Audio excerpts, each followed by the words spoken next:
excuse my sniff. When I get angry with Markle, I'm not going to say her name, Harry's wife, my husband comes out with these really amusing kind of one-liners, and he's come out with a few lately, because I do get really angry, you know. So he's going, all right, where is Harry's washed brain?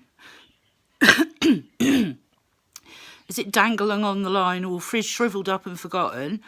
Did they lose it in the laundrette? Or did somebody mistake it for a pickled walnut and eat it?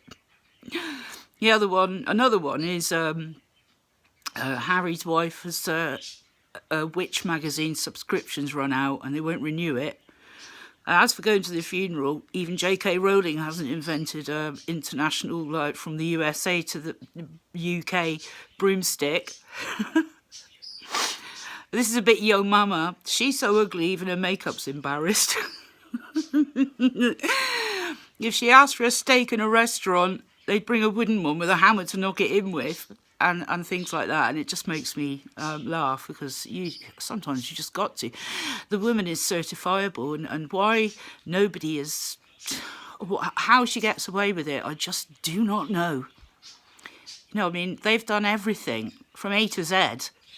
And with a T, treason in the middle. I mean, years ago, the solution would have been simple. You know, we all know what that is. Anyway, please excuse my sniffing. I watch a few tarot readers, and one of them is Daily Empress, who I love because she says it how it is. She really does. She doesn't hold her punches, which I like a lot. And I just love the way she talks, like, you better give me what I want or else, you know, and she's doing Markle's very funny. She's worth a watch, definitely. And anyway, yeah, this She Who Sparkles, who's recently been sent down to probably Eastwood Park for killing somebody. I remember ages ago when she talked about it on He Who Is the Daddy on his show, and she said...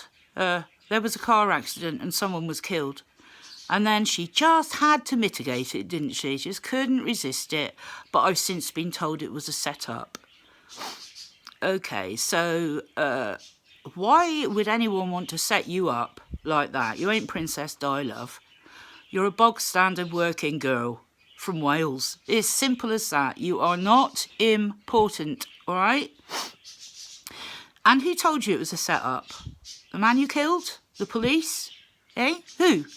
According to you, you're in a lane, you know, somewhere God knows where, and a car goes into you, and you get done for it, which tells me quite a lot. Like, you weren't paying attention, and you're probably a shitty driver anyway. You know, but no, it was a setup. Yeah, well, I've been arrested, once or twice, but I did somebody some serious damage once. He came into my house uninvited. There were reasons he was not welcome in my house, and they were mitigation. And everybody in the house got arrested. And when I got interviewed in the morning, I said, you might as well let them go because I did it. Now, admittedly, I didn't know the damage I'd done, and it was severe because I was off my tits at the time, which is why I acted irrationally. But I had no intention of trying to cover it up or lie about it. It was no setup. I did it, you know. And the police were, they're obviously used to being lied to. And they couldn't quite understand that I was saying, yeah, I'm holding my hands up. It was me. I did it. And they kept asking me the same questions over and again in different ways. And I kept saying, I think I've answered it. It's simple. I'm admitting it. I did it.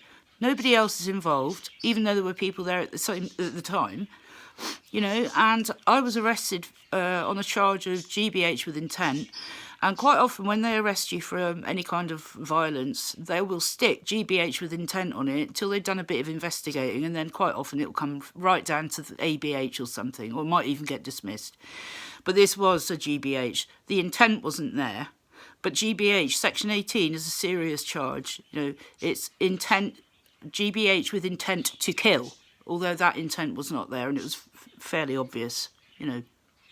My point is, why don't you just take responsibility? It was no setup, love. Yeah, you're just a shit driver and you killed somebody. Yeah, and you got a paltry 9 months. And when I was talking to the police in my situation, being open, I was quite prepared to take whatever punishment was coming my way because I was taking responsibility. And it's ended up that I actually only got a caution because there was mitigation. And I got a caution. Now, I don't know how common that is. I've never heard of anybody else getting a caution for a GBH with intent. But I think partly because I was honest, well, I think quite a lot because I was honest and I was prepared to take the consequences. That is why. And, of course, mitigation. So, you know, I don't understand people who blatantly are responsible for something and then deny. Why don't you just take responsibility and be honest? You never know, it could go your way. You know, I mean, I was surprised that I got a caution. You know, that was amazing because I deserved more, in my opinion, because I did do some serious damage. But anyway, moving on from that, oh my God. You don't realise the mannerisms you do unconsciously, do you, until you watch back a YouTube video you've done and you see yourself coughing, twitching, sniffing, constantly doing this or that. And, oh, it's so annoying, isn't it? I've just done it. And I've got COVID hair. Yeah, nightmare. Yeah, it's just quite amusing. That's really all I wanted to say. It just really irks me that in She Who Sparkles, it had to be somebody else's fault. It had to be a setup. I mean, who the hell does she actually think she is? She's a nothing, a little nobody. And I don't expect she's going to be ruling the wing quite yet, somehow.